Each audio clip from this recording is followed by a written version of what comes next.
পরিবর্তিত বাংলাদেশে যখন এরকম সুর শোনা যাচ্ছে যে তরুণ প্রজন্ম পুরনো রাজনীতি কিংবা পুরনো রাজনৈতিক দলকে আর পছন্দ করছে না, তরুণ প্রজন্ম ঝুঁকেছে নতুন প্রজন্মের দিকে, তরুণ প্রজন্মের রাজনীতিবিদদের রাজনৈতিক দলের দিকে, সেই কথা যখন শোনা যাচ্ছে তখন এক ধরনের আশার আলো বোধহয় জ্বালতে শুরু করেছিল এনসিপি, যে তারা যে কথা বলছিল সেই কথার পক্ষে যথেষ্ট শক্তি তারা সঞ্চয় করতে পেরেছে এবং তারা বারবার যে কথাটা বলছিল যে তরুণ প্রজন্ম আমাদের সাথে রয়েছে।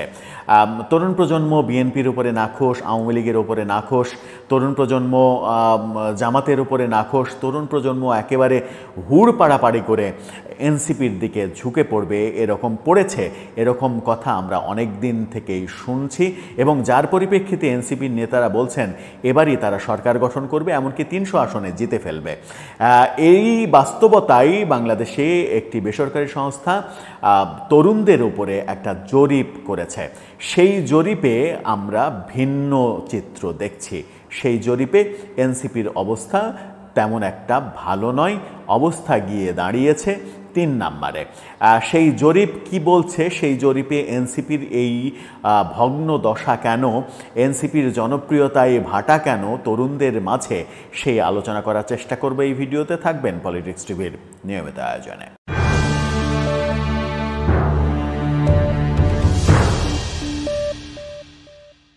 দর্শক, পলিটিক্স টিভির নিয়মিত ভিডিওগুলো স্পন্সর করছে প্রজাপতি.টিভি, নতুন ওটিটি প্ল্যাটফর্ম। আপনারা চাইলে ইউটিউবে, ফেসবুকে, ইনস্টাগ্রামে, টিকটকে দেখে নিতে পারেন। ডেসক্রিপশন বক্সে লিঙ্ক দেওয়া থাকবে, সেখান থেকেও আপনারা দেখে নিতে পারেন প্রজাপতির কার্যক্রম। চলে যাচ্ছি মূল ভিডিওতে। বলছিলাম তরুণদের সমর্থন কাদের প্রতি, এই ব্যাপারে একটা জরিপ হয়েছে।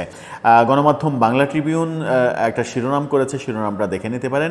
আসন্ন নির্বাচনে এগিয়ে বিএনপি, দ্বিতীয় জামাত। সানেম বলে একটা প্রতিষ্ঠান জরিপটা করেছে। সেখানেই তারা বলছে ত্রয়োদশ জাতীয় সংসদ নির্বাচনের দিনক্ষণ এখনও নির্ধারিত না হলেও তরুণদের একটি বড় অংশ মনে করছেন আসন্ন নির্বাচনে দেশের অন্যতম বড় রাজনৈতিক দল বিএনপি সবচেয়ে বেশি ভোট পাবে। তার মানে হচ্ছে তরুণদের জনপ্রিয়তা, তরুণদের কাছে জনপ্রিয় দল বিএনপি, এনসিপি নয়। এনসিপির যে কথাবার্তাগুলো শোনা যাচ্ছে এবং এনসিপির বিএনপি আওয়ামী লীগ বিরোধী যে কথাবার্তাগুলো শোনা যাচ্ছে, সেই কথাগুলোর যে বাস্তবতা নেই, এই জরিপটা সেই ব্যাপারটা তুলে ধরছে। South Asian network on economic modelling, SANEM পরিচালিত এক জরিপে এমন চিত্র প্রকাশ পেয়েছে। জরিপে অংশ নেওয়া তরুণদের মধ্যে 38.76% মত অনুযায়ী আগামী নির্বাচনে বিজয়ী হওয়া দৌড়ে বিএনপি সবার চাইতে এগিয়ে তরুণদের মাঝে। তালিকার দ্বিতীয় স্থানে জামাত, তাদের পক্ষে 21.45%, আর নতুন রাজনৈতিক দল এনসিপি, তাদের সমর্থন, তরুণদের সমর্থন 15.84%। জরিপ অনুযায়ী গত 5 আগস্ট ক্ষমতাচ্যুত আওয়ামী লীগ আসন্ন নির্বাচনে অংশগ্রহণ করতে পারলে 15%-এর বেশি ভোট পাবে, এমনটা তরুণরা বলছে। তার মানে কি ভয়াবহ চিত্র, যে তরুণদের সমর্থনে এত বড় একটা বিপ্লব হলো, শেখ হাসিনা সরকারের পতন হলো, সেই তরুণরাই, সেই তরুণদের উপরে 2000 তরুণের উপরে সারা বাংলাদেশে জরিপ করা হয়েছে। সেই তরুণদের সমর্থন আওয়ামী লীগেরও যা, এনসিপিরও তাই, অর্থাৎ এনসিপি আওয়ামী লীগের সমান সমান সমর্থক। এনসিপি কিন্তু তরুণদের সমর্থনে এগিয়ে যেতে পারেনি, আওয়ামী লীগের থেকে, বিএনপি এবং জামাতের থেকে তো অনেক পেছনে রয়েছে। এই বাস্তবতা কেন হলো? অন্যান্য ধর্মীয় দলগুলো সম্মিলিতভাবে 4.59% ভোট পাবে, জাতীয় পার্টি 3.77%, অন্য ছোটগুলো দলগুলোর সমর্থন 0.57। জরিপের ফল প্রকাশ হয়েছে গতকালকে, যা তরুণদের রাজনৈতিক ঝোঁক ও আগ্রহের একটি সময়োপযোগী প্রতিফলন বলে বিশ্লেষকরা মনে করছেন। সানেম বলছে তাদের এই জরিপ পরিচালিত হয় দেশের সবকটি বিভাগের উপরে ভিত্তি করে। প্রতিটি বিভাগ থেকে 2টি জেলা বেছে নেওয়া হয়, প্রতিটি জেলা থেকে 2টি উপজেলা বেছে নেওয়া হয়।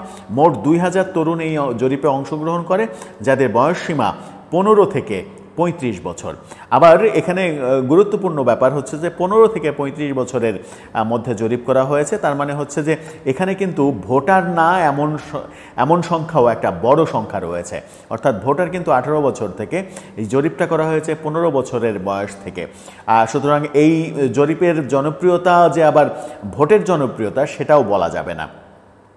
অংশগ্রহণকারীদের 40% শিক্ষাগত যোগ্যতা এসএসসির নিচে, 60% এইচএসসি বা তার উপরে। জরিপের লিঙ্গভিত্তিক ফলাফল তুলে ধরে তারা বলেছে ছেলেদের মধ্যে 40% বিএনপি, অর্থাৎ ছেলেদের মধ্যে বিএনপির সমর্থন বেশি, 22.21% জামাত এবং 14.44% এনসিপিকে ভোট দেওয়ার কথা বলছে। অর্থাৎ ছেলেদের মধ্যে এনসিপির জনপ্রিয়তা কিন্তু কম। সামষ্টিকভাবে তারা 15 বেশি হলেও মানে ছেলেদের মধ্যে তাদের সমর্থন কিন্তু 14। এটাও একটা খুবই নেগেটিভ প্রতিফলন তাদের জন্য। মেয়েদের মধ্যে 37.03% বিএনপি, 20 মেয়েদের সমর্থন আবার জামাতের কম, 20.57% জামাত, 17.47% এনসিপির পক্ষে। অর্থাৎ মেয়েদের তরুণীদের মধ্যে এনসিপির পক্ষে যাওয়ার প্রবণতা রয়েছে। তরুণীদের মধ্যে যাওয়ার প্রবণতাটা নানাভাবে হতে পারে। এই যে ইয়াং লিডার নাহিদ, হাসনাত, সার্জিস, পাটোয়ারি, এই যে ইয়াং এবং প্রায় সবার চেহারা ভালো, তরুণীদের একটা ক্রাশের ব্যাপার থাকতে পারে। তরুণীদের ক্রাশের ব্যাপার অনেকে সামাজিক যোগাযোগ মাধ্যমে তো অনেক লেখালেখিও হয়েছে সার্জিসের ছবি নিয়ে, তুমি আমার ক্রাশ। এই যে ক্রাশ জাতীয় ব্যাপার সেটাও একটা প্রভাব ফেলতে পারে তরুণীদের মাঝে। সেই কারণে তরুণীদের ভোট আমরা এখানে বেশি দেখছি। জরিপে অংশগ্রহণকারীদের মধ্যে শহর ও গ্রামের সমান প্রতিনিধি ছিল এমনটা জানানো হয়েছে। জরিপের ফল অনুযায়ী অংশ নেওয়া গ্রামীণ তরুণদের মধ্যে 37.72% বিএনপি, 21.25% জামাত, 15.38% এনসিপিকে সমর্থন দিয়েছে। আর শহুরে তরুণদের মধ্যে, অর্থাৎ শহরে কিন্তু বিএনপির জনপ্রিয়তা বেশি, 39.77% বিএনপি, জামাত 21.66%। শহরে ভয়াবহভাবে শহরে এনসিপির যে মানে ভয়াবহ না, প্রাসঙ্গিকভাবে শহরে তাদের জনপ্রিয়তা একটু বেশি, 16.28% সমর্থন পেয়েছে। অপরদিকে জরিপে দেখা গেছে আওয়ামী লীগের প্রতি এখনও গ্রামীণ তরুণদের সমর্থন রয়েছে, অর্থাৎ গ্রামীণ তরুণদের 16.62% সমর্থন রয়েছে, আর শহুরে তরুণদের 13.46% আওয়ামী লীগের সমর্থন রয়েছে। গ্রামীণ তরুণদের যে 16.62% সমর্থন আওয়ামী লীগের পক্ষে, সেখানে দেখা যাচ্ছে যে গ্রামীণ তরুণরা এখনও এনসিপির চাইতে আওয়ামী লীগের সমর্থক বেশি।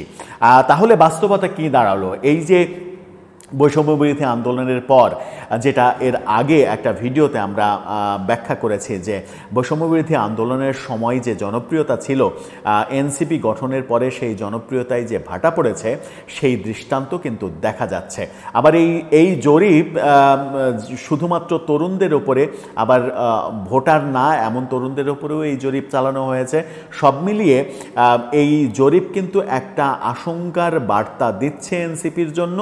যদি তরুণদের মধ্যেই তারা 15% বেশি জনপ্রিয়তা অর্জন করতে না পারে, তাহলে অন্যান্য বয়স্ক, অর্থাৎ 35-এর পরের থেকে বৃদ্ধ বয়স্ক যারা, তারা তো এনসিপিকে চেনেই না, এনসিপির নেতাদের কাউকে চেনেই না। বেশিরভাগ অর্থে হয়তো 80% মানুষই তাদেরকে চেনে না। সুতরাং ভোটের ইকুয়েশনে গিয়ে সারা বাংলাদেশে এনসিপির যে একটা ভরাডুবি হবে, এনসিপির যে প্রত্যাশা 400 আসনের মধ্যে 300 আসনেই বিজয়ী হয়ে সরকার গঠন করবে, সেই সরকার গঠন বাস্তবতার সঙ্গে অনেক ফারাক। সেখানে এই জনপ্রিয়তায় যে এই জরিপটা যদি আরও 6 মাস আগে হতো, হয়তো এই জরিপের ফলাফল অন্যরকম হতে পারত। হয়তো বিএনপির চাইতে তরুণদের মধ্যে এনসিপির সমর্থক বেশি পাওয়া যেতে পারত, ভিন্ন বাস্তবতা দেখা যেতে পারত। কিন্তু 6 মাস অতিবাহিত হওয়ার পরে, অর্থাৎ এনসিপি গঠনের পরে আমরা যে চিত্রটা দেখছি, সেই চিত্রে দেখছি যে বৈষম্যবিরোধী আন্দোলনের যারা নেতৃত্ব দিয়েছে তাদের জনপ্রিয়তায় ভাটা পড়েছে, এবং এই জনপ্রিয়তার ভাটার কারণ তাদের নিজেদের কর্মকাণ্ড, নানা ধরনের দুর্নীতিতে জড়িয়ে পড়া, নিয়োগ বাণিজ্য করা, বিভিন্নভাবে টেন্ডার বাণিজ্য করা, যে কাজগুলো শেখ হাসিনা সরকারের আমলে আমরা সমালোচনা করেছি সেই একই কাজে তারা জড়িয়ে পড়েছে। তাদের নেতা দরবেশ সালাউদ্দিন, তিনি তানভীর সালাউদ্দিন, তিনি কোটি কোটি টাকা দুর্নীতি করেছেন। পাঠ্যপুস্তক বোর্ডের কাগজের দুর্নীতি করে এবারের যে পাঠ্যপুস্তক দেয়া হয়েছে সেই পাঠ্যপুস্তক 1 মাসের মধ্যে শিশুদের সব বই ছিঁড়ে যাচ্ছে, জঘন্য মানের বই দেয়া হয়েছে। সেই ব্যাপারগুলো আমরা কিন্তু ভুক্তভোগী। এরকম কর্মকাণ্ড যখন চলছে, আবার এই তরুণদের প্রতিনিধি উপদেষ্টাদের, এপিএসদের কোটি কোটি টাকা, 300 কোটি টাকার মালিক হয়ে গেছে এক উপদেষ্টার এপিএস। এই ঘটনাগুলো আমার মনে হয় যে জনপ্রিয়তা কমাতে অনেক বেশি সহায়ক হয়েছে। এখান থেকে জনপ্রিয়তা বাড়ানোর একমাত্র উপায়, যে কর্মকাণ্ডের সঙ্গে তারা লিপ্ত রয়েছে সেখান থেকে ইউটার্ন করা এবং বাংলাদেশে যেভাবে মব ভায়োলেন্সকে পৃষ্ঠপোষকতা তারা করছে সেখান থেকে ফিরে আসা এবং প্রকৃত অর্থে নতুন বাংলাদেশ বলুক আর মানে রিফাইন্ড বাংলাদেশ বলুক, সুস্থ বাংলাদেশ বলুক, সেই বাংলাদেশে নতুন কালচার তৈরি করতে হবে, যেটা সুস্থ কালচার। দর্শক, আপনার কি মনে হয় এদের জনপ্রিয়তায় যখন ভাটা লক্ষ্য করা যাচ্ছে তরুণদের মধ্যেই, তখন সার্বিক জনপ্রিয়তা কোন পর্যায়ে গিয়ে দাঁড়াবে? আপনার মতামত জানিয়ে